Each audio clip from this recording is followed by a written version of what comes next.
एक आदमी एक बार अकेले एक गार्डन में बैठा हुआ था। बैठे बैठे बोर ही हो रहा था कि तब तक उसकी नज़र एक पौधे पे पड़ी।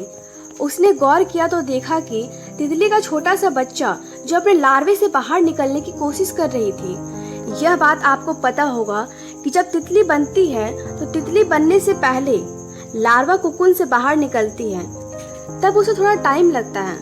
जो आदमी बैठा हुआ था उसने सोचा कि आखिर ये तितली बाहर क्यों नहीं निकल पा रही है, क्यों ना मैं थोड़ी इसकी मदद कर दूं। उसने उस कोकून को हाथ में लेकर जबरदस्ती उसे बाहर निकाल दिया। उसने सोचा कि ये इतना मेहनत कर रही है फिर भी बाहर नहीं निकल पा रही है, क्यों ना मैं इसकी थोड़ी हेल्प करके इसे निकाल दूं, तो शायद ये जल्दी निकल कर उड़ पाए। उसने तितली को बाहर तो निकाल दिया, लेकिन बाहर निकलने के बाद वह तितली उड़ नहीं पाई। तभी क्या, आगे पूरी जिंदगी वह तितली नहीं उड़ पाई, क्योंकि जब वह खुद कोकून से बाहर निकलती है तो उसे मेहनत करना पड़ता है, जिससे उसकी पंख मजबूत होती है। लेकिन उस आदमी ने उसे बाहर निकालकर उसकी जिंदगी बर्बाद कर दी।